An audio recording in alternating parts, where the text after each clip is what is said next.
Hey everybody, welcome to the Experience Health Podcast. Today I am talking about 5 super simple habits I integrate every single day to support weight management. Listen, weight management is not about endless amounts of cardio or dieting. It's about consistent habits that support your metabolism, your hormones, and your nervous system. So I'm going to be sharing with you 5 habits that I implement and pretty much anyone can implement to help support weight management, whether you are trying to maintain weight, lose weight, even gain weight.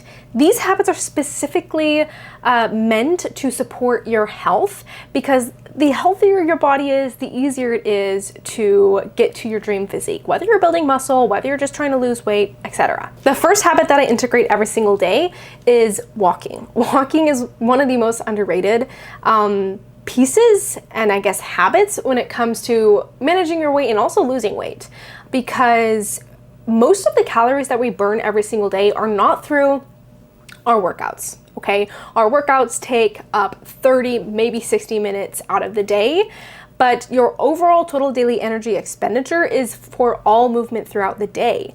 And if you're able to increase your movement throughout the day, whether it be getting up and going on a walk during lunch, making sure that you get up every single hour, or making sure that you're getting 7 to 10K steps every single day, this will dramatically increase the amount of calories that you're burning every single day, helping you either get into a deficit or be able to maintain your weight a lot easier. Personally, I aim for about 60 minutes of intentional walking every single day, or the equivalent of about 8 to 10K steps every single day. General requirement for people for maintenance level is trying to get about 20 to 30 at least minimum, 20 to 30 minutes minimum of walking every single day.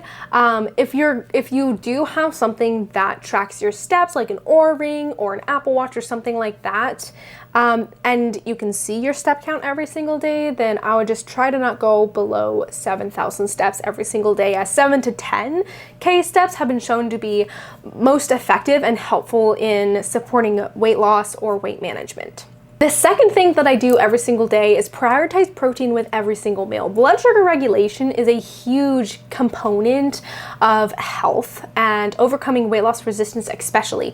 Insulin resistance is one of the biggest contributors to weight loss resistance, and so if you're able to improve insulin sensitivity by balancing your blood sugar effectively, that will help you in overcoming weight loss resistance. And in the same way, when you have a regulated blood sugar, you typically have more stable appetite, leading to less snacking, leading to less binging in the evening, and you're able to eat a good amount of food every single meal. Protein is also really helpful in helping you build muscle, and it provides essential amino acids for bodily function, cognitive function, etc. So making sure that you're getting enough protein is definitely really important and really helpful with blood sugar regulation. Of course, if I'm going to take a more of a holistic view, make sure that you have a balanced plate, include a fiber, protein, fats, and carbohydrates is the ideal way to build out a plate. But most of the time, if you have one thing that you're going to focus on, try to make sure that you have protein with each meal. The third habit that I implement every single day is a little bit broad, but it's managing stress and nervous system regulation. The reason that I say this one a little bit broad is because it's different for everybody, depending on what you need and your mental state from day to day.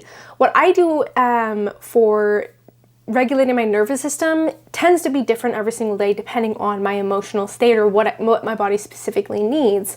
One of the most common ones that I integrate, that I guess I could technically pick as this habit, is deep breathing. I try to integrate deep breathing every single day. There are different ways that you can do deep breathing depending on what you need, whether you need to release emotion, whether you need to activate the parasympathetic states, whether you need to release trauma, whatever it is. Breathing and breath work is a really helpful thing in helping you in regulating your nervous system. And so if you have a difficult time in managing your stress, there's a lot of different things that you can integrate to help in managing your stress. But if there's one thing that I want you to focus on first, is learning how to integrate breath work to help support nervous system regulation. Two that I want to talk about, you can integrate as on an ad needed basis. So the first one is called the physiological sigh. So for this one, you breathe in for 4 seconds, breathe in a little bit more to make sure your lungs are completely expanded. I don't think that's the right word, but we're going with it. Hold for 4 seconds, and then you're going to breathe out for double the time that you breathed in. So if you used the 4-second in, 4-second pause, you would breathe out for 8 seconds. This has been clinically shown to help reduce stress and activate the parasympathetic state. Just so you know what I mean by parasympathetic state, sympathetic state is fight or flight, parasympathetic state is rest and digest. There's a lot of different areas in the nervous system that can get a little bit complicated, but for now all you need to know is those two states. If you are in a fight or flight state and you want to get to the parasympathetic state, then I highly recommend integrating this sort of breathing pattern to help calm you down. Now the second one that I want to teach you, I actually do not know the name, but this one is to help you in releasing emotions. So let's say you're really anxious, you're really angry, you're really irritable, whatever, and you just need to release emotion. It's all kind of just stuck in you. You do a breathing pattern where you breathe in for 1 second and out for 1 second really quickly.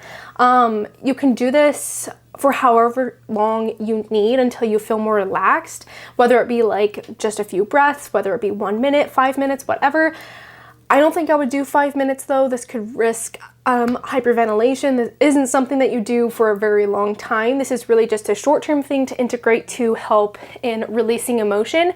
And then after you do that sort of breathing pattern, again, 1 second in, 1 second out, it's really quick, helps you in releasing emotion. If you want it to be more effective, you can even kind of do this sort of motion or swing your arms or whatever, just move. That can also help in getting emotions out of your body, you could say. And then after that, I would definitely integrate the physiological side to help calm your nervous system back down. So that releases the emotion for you to regulate again. If you just keep regulating when you have these emotions that keep getting stuck in your body, it actually leads to more dysregulation in your body because you're not releasing it, it's just getting stuck and you just keep trying to push it down with that physiological side type of thing, you could say.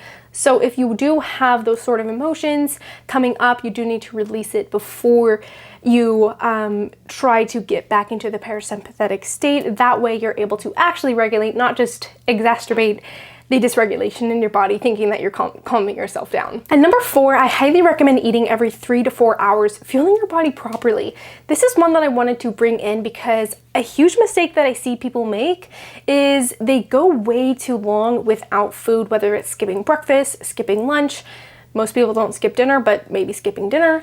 And what happens when you do this is it can lead to blood sugar dysregulation. Of course, as we talked about before, when your blood sugar is dysregulated, this can lead to increased appetite because if your blood sugar drops super quickly, that can make you feel really shaky. It can make you feel really tired, really irritable, and really hungry.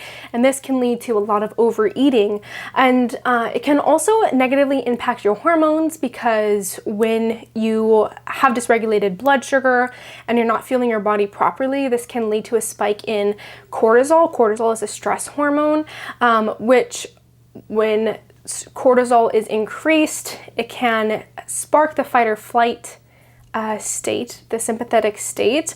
It's kind of signaling to your body that it's not safe. And when your body thinks it's not safe, it typically, I guess you could say in the past, where we came from, when your body didn't feel safe, you were either running from a predator or you were going through some sort of a famine, you didn't have enough food, so it needs to conserve energy. The last thing it thinks it needs is to lose weight. And so making sure that you're eating food at the appropriate time and consistently every 3 to 4 hours, but not too consistently, is really important to make sure that you're regulating your blood sugar, optimizing your hormones, as well as supporting your metabolism, which is a key component in weight loss and weight management. And then the 5th habit that I integrate every single day to support weight management is drinking enough water. Water is essential for your fat cells to be turned into energy. And so if you're not getting enough water for that conversion particularly to run, and pretty much any conversion in your body to run, you're just going to feel terrible. You're going to have very low energy. You're going to struggle with weight loss. You're probably going to notice increased inflammation, joint pain, brain fog, gut issues. The list can go on and on.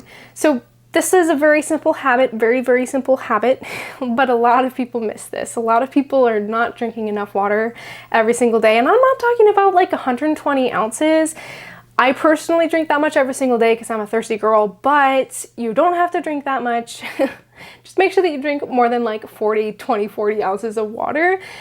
Making sure that you're drinking enough water for your body though, in particular, as well as the activity level that you have, the climate that you live in is really important, and it's different for everybody. So I would definitely consult a nutrition coach, holistic health coach like myself, or there is calculators online, I believe, that you can find to help see how much water you should be drinking.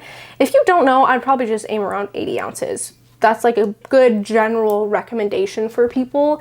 If you exercise a lot or sweat a lot, maybe increase that a little bit. 80 ounces is typically a pretty good general recommendation though.